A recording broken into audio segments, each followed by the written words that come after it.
Title: Rebel Roulette in Congo, the Grim Reaper deals another blow.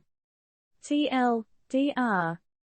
In what seems to be an unending saga of chaos, Eastern Congo has lost another 17 civilians to the hands of extremist rebels.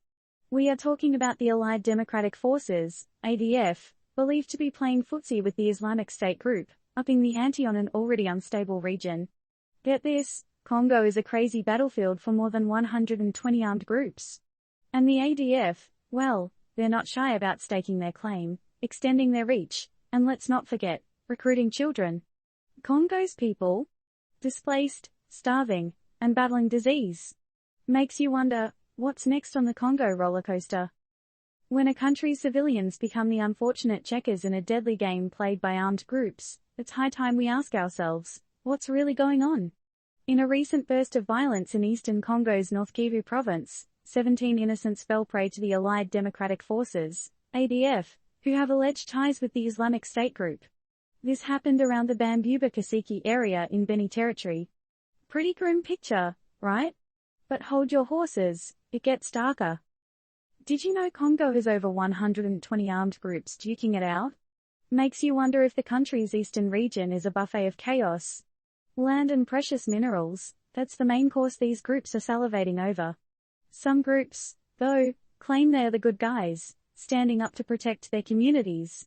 Is it nobility or just another excuse for violence? Since last April, the ADF has been on a rampage, knocking down at least 370 civilians.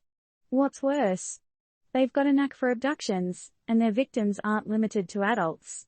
Yes, they've been recruiting children, in case your faith in humanity needed a little more shaking. Their territory now includes Goma and stretches into the neighboring Ituri province. All this while claiming responsibility for other attacks like the one in Mukondi village, North Kivu province, that saw over 35 souls lost and many more wounded. Imagine this, almost 6 million people from your own country being uprooted and displaced because their homes have become a war zone. Over 450,000 of them from North Kivu province alone. Now picture hundreds of thousands among them dealing with the gnawing pain of extreme food insecurity. Diseases running amok, bringing along a plethora of health crises. That's the reality for the folks in Congo right now. Congo's situation begs the question, are we just witnessing another round in the rebel roulette, or are we seeing the makings of a global crisis? Is the world watching Congo's misery unfold or merely catching glimpses between commercial breaks?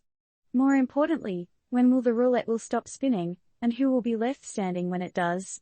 So here's the million-dollar question, given the escalating violence and humanitarian crisis, how can the international community effectively intervene in Congo's affairs? And how would you, dear reader, suggest we address this crisis?